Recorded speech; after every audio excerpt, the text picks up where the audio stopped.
5,000 years ago, a brand new cutting-edge technology arrived. Somebody mixed two molten metals to produce the world's first alloy, bronze. A technological revolution had begun, one that would change the balance of power and bring into being the first large-scale industries.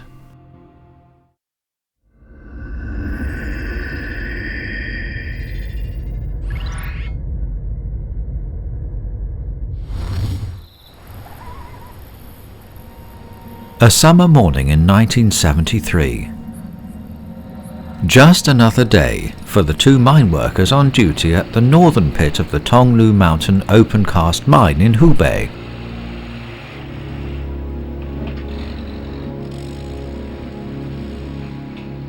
Suddenly, 40 meters down, they hit an obstacle and their day's work ground to a halt.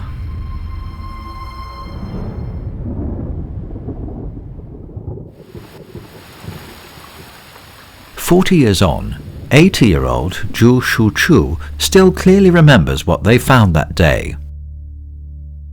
都是往地下挖过，再降一点，那就下去10米。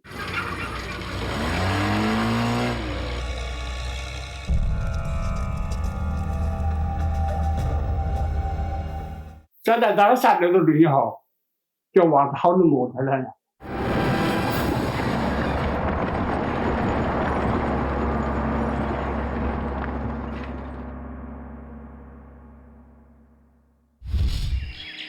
What were logs doing 40 meters beneath the stony ground?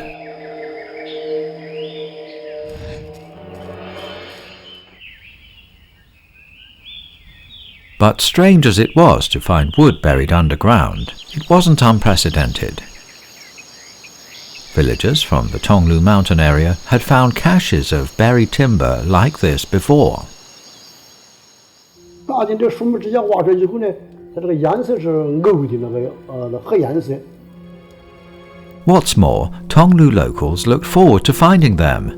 Burning with a pure blue flame and producing little smoke, they were a highly prized source of fuel. Little did anyone know, these logs were about to fuel the burning curiosity of the archaeological community. Their existence pointed to a secret buried deep for thousands of years.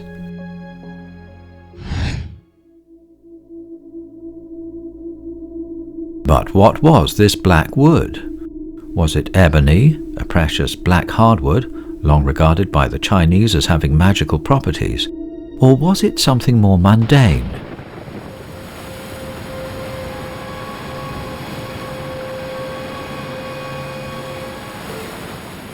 Thanks to earthquakes, floods, and landslides, trees often come to be buried. Deep beneath the earth, wood can be preserved for tens of thousands of years, eventually becoming completely carbonized, naturally transformed into charcoal, black as coal. This would certainly explain why it was such a good fuel. High-grade charcoal burns with a pure blue flame, just like the wood found on the Tonglu Mountain. So, was it ebony or simply high-grade charcoal? And there was something else unusual about the wood. Instead of being scattered randomly, the logs appeared to be stacked in an orderly way, as if deliberately processed and cached. Human intervention seemed a better explanation for the presence of the logs than any natural event. But what? It wasn't long before archaeologists were mining the mountain in search of an answer.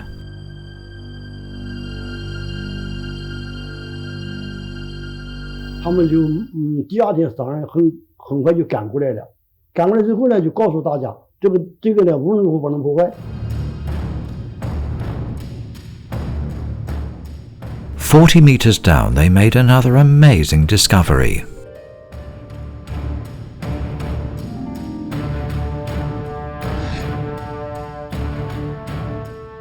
"13 bronze axe heads, but no ordinary axe heads.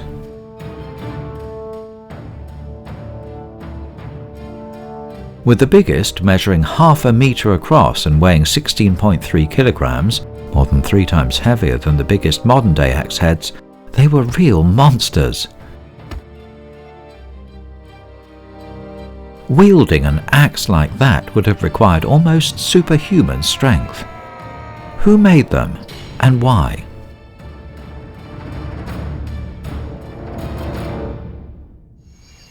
According to local legend, back in the Tang dynasty, rebel leader Huang Chao had camped here when he attacked and occupied nearby Chang. Maybe the archaeologists had discovered evidence of his army's smelting operations. Others thought another historical episode could provide the answer. During the Song dynasty, the Tonglu Mountain was on the front line in Yue Fei's campaign against the Jin. Maybe the axes were to do with this. Could there even be a link with Yue Fei's legendary Sword of Da Ye?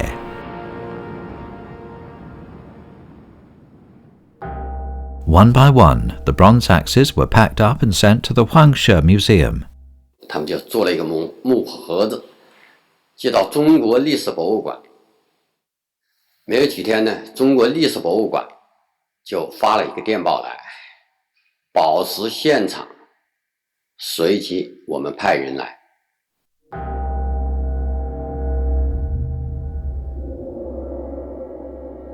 What no one realized at the time was just how big this find would turn out to be.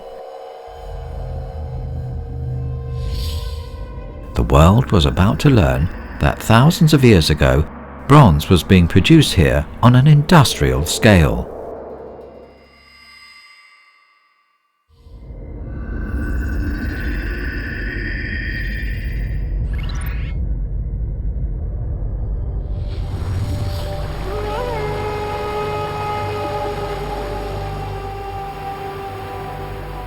Thebes. For 4,000 years, this city, the world's oldest capital, has stood here, nourished by the waters of the River Nile. In the tomb of Rekhmir, vizier of Pharaoh Thutmose III of the 18th dynasty in ancient Egypt, a scene from more than 3,500 years ago is depicted. It shows a line of people, tribute bearers from far and wide, waiting for an audience with the mighty pharaoh.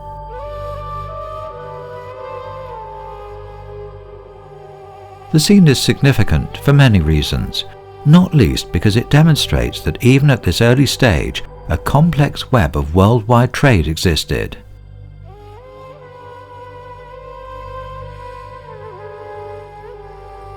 But what were they trading? Nothing less than the cutting-edge technology of the day, bronze.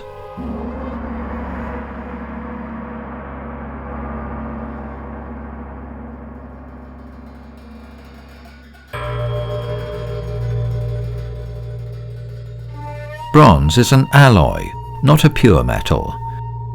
It is a mixture of two different metals, copper and tin. When Danish archaeologist Christian Jørgensen Thomsen named the periods of human history, this metal was given to one of them, the Stone Age, the Bronze Age, and the Iron Age. But China entered the Bronze Age at a relatively late stage. The earliest evidence of the use of bronze in China has been found in sites in Yanshi in Henan province, the heartland of the Ar-Lito culture that flourished between 2080 BC to 1580 BC. Until iron began to be used on a large scale, mastery of bronze meant access to the best weapons, tools, and utensils. 张光直先生曾经讲过，他甚至认为就是二里头的迁都，就是这些迁都都是追逐这个资源的，就是盐和铜。所以夏商王朝，尤其是商王朝，大概我觉得就是一个矿业大托拉斯啊，圈圈是收罗铜、收罗锡，然后铸造我的青铜器，一是礼制需要，一个是兵器的需要。Between 1953 and 1965, during the excavation of Shang dynasty ruins in Anyang in Henan province, 3 bronze casting sites were identified, leaving no doubt that more than 3,000 years ago the capital of the Shang dynasty was the center of a flourishing Bronze Age culture. But casting was just one link of the complex chain of bronze production. Before any bronzeware could be made, the raw ores that provided the copper and tin had to be mined and smelted. A whole industry was required to keep Bronze Age society going. 铸造我们研究的很透的，这个中国的青铜器怎么铸造的？是混铸法还是分铸法？分铸里头是，比如像一件器物，先铸耳朵还是先铸器身？然后怎么组接起来的？等等这些东西都已经搞清楚了啊。但是当时就是怎么样的冶炼和怎么样的这个采矿不知道。 For decades, archaeologists conducted extensive investigations around the capitals of Shang and Zhou dynasties in search of evidence. They failed to find a single clue. 比如说我们在安阳发掘室旁边有一个地名就叫水冶，跟冶好像有关系，就跑到那儿去什么也没有。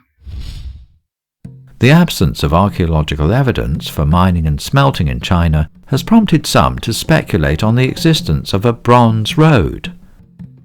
Long before the Silk Road, they argue, East and West were linked by the trade in bronze.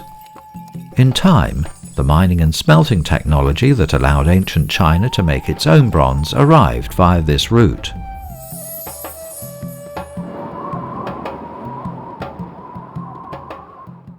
Could it really be true that early China lacked the wherewithal to manufacture bronze of its own, and that the splendor of Bronze Age China was in fact the result of foreign cultural and technological influence?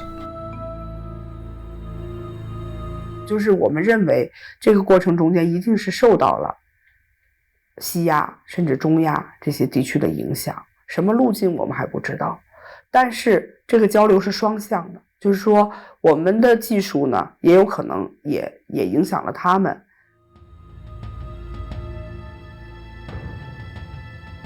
Whether or not this prehistoric bronze road actually existed, the archaeological community was faced with an urgent question. Where was the bronze traded along this route mined and smelted? What was its original source? Could the mysterious copper axes found in the Tonglu Mountain provide a clue?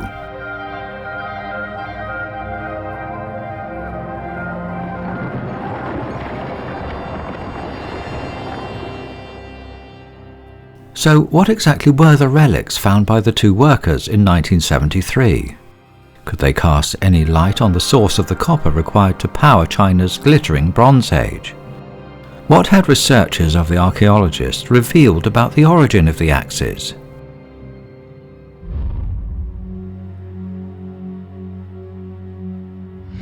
Located by the Daye Lake in Daye, Huangshe in Hubei province, the Tonglu Mountain has a long history and consists of several hills. The Daye County Annals dwell on some of the peculiarities of the local geology. On these flat-top hills littered with great rocks, granules were often found after heavy rains, granules of a strange greenish color. 为什么叫铜山？就是每次下了大雨以后啊，这个在石头堆里头就可以看到这个铜绿色的小颗粒，就跟雪花一样的就露出来了。 This greenish color is known as verdigris, the color of oxidized copper. Where you see verdigris, copper is bound to be near. Could it be that the granules mentioned in the local annals indicate that the Tonglu Mountain has long been known as a source of copper?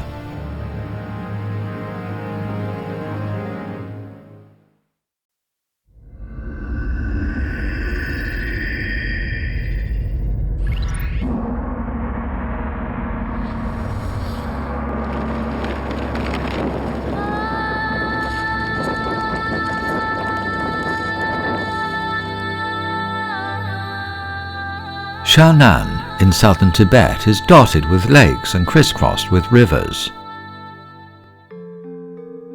Due to its varied terrain, weather and climate here are extremely variable. Here it's possible to experience all 4 seasons in a single day. Just a few kilometers can make the difference between one type of weather and a completely different one.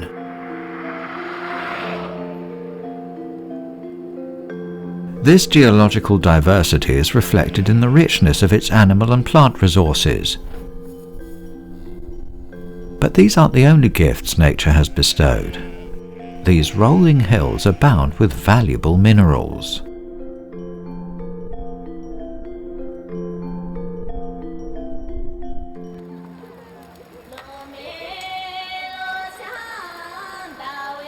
Hot on their trail are 2 geologists, surveying the area for a new mining operation. Local knowledge is essential for their work.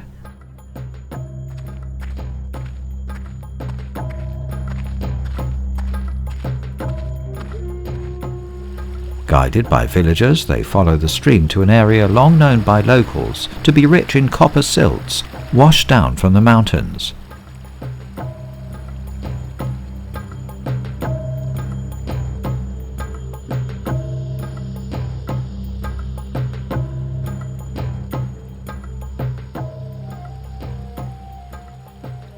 At the foot of the mountain, they take samples of sediment from the riverbank, carefully recording where they were taken.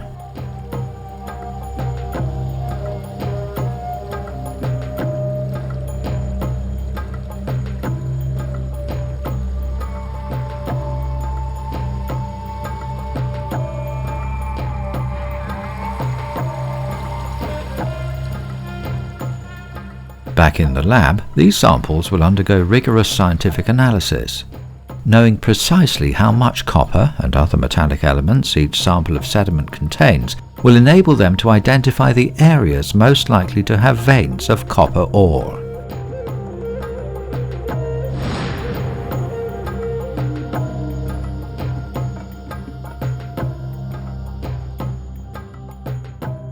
Thanks to the information yielded by the tests, the mining engineers are able to determine the location of the copper ore veins. An exposed side of a precipice bears the telltale signs of copper ore, patches of verdigris. This is malachite. Dark green, sometimes crystal clear, high-grade pieces are even known to produce a spectacular gloss. In colour, malachite somewhat resembles the green spots on peacock feathers. Could it be that the granules mentioned in the Dyer County Annals were in fact malachite? Did ancient people make use of the ore resources found in the hills to smelt copper to make bronze?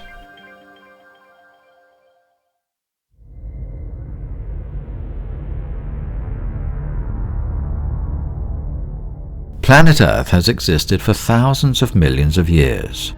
During the course of its long evolution, various geological structures formed deep within the Earth's crust. Over time, natural weathering, oxidation, and eluviation reveals the presence of these minerals, signs that people eventually learned to read. The presence of malachite is one of them.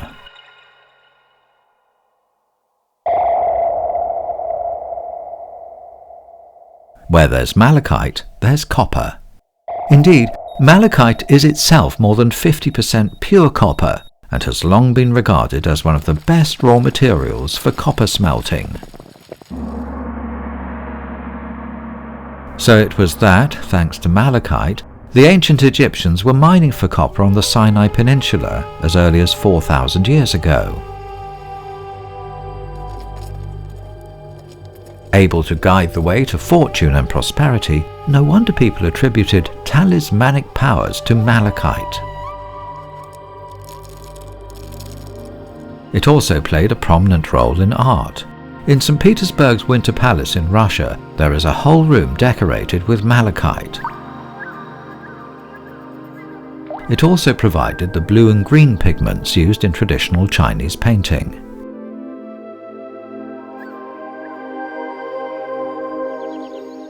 Back in the Tonglu Mountain, there's a widely known story that involves malachite. Long, long ago there was a beautiful fairy dressed in green who lived in the Yaoche Palace. Then she fell in love with a handsome craftsman who smelted copper, turning herself into a peacock so she could enter the world of mortals to tryst with her love.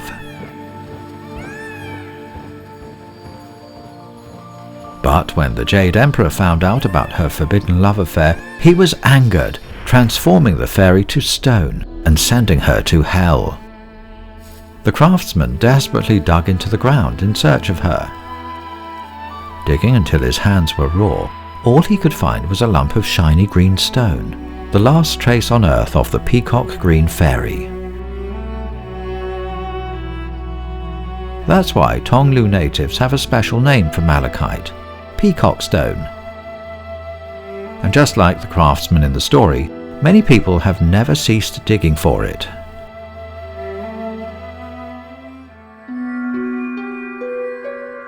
The question is, how long ago did they start digging?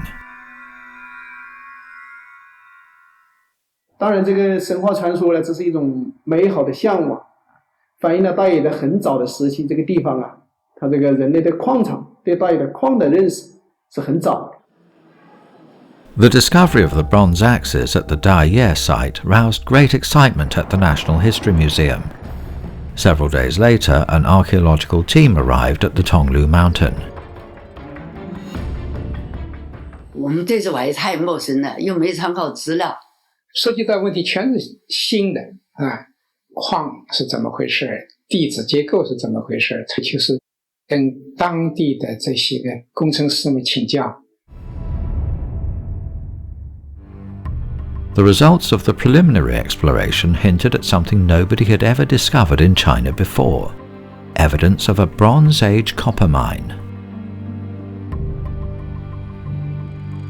As it became clear that the ancient mine workings were so extensive that they significantly overlapped the present-day ones, there was no way the archaeologists could do the work they needed to do to understand this ancient mine without interrupting an essential present-day industry. Unless a solution was found, there was a risk that every last trace of a stupendous ancient mining operation would be destroyed forever.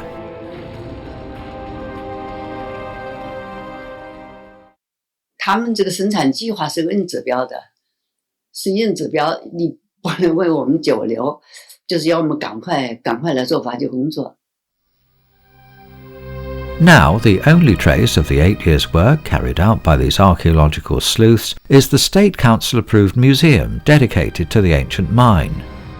But for a real appreciation of their achievement, you need to look deeper. Beneath this mountain lies proof that ancient China mined copper on a truly industrial scale.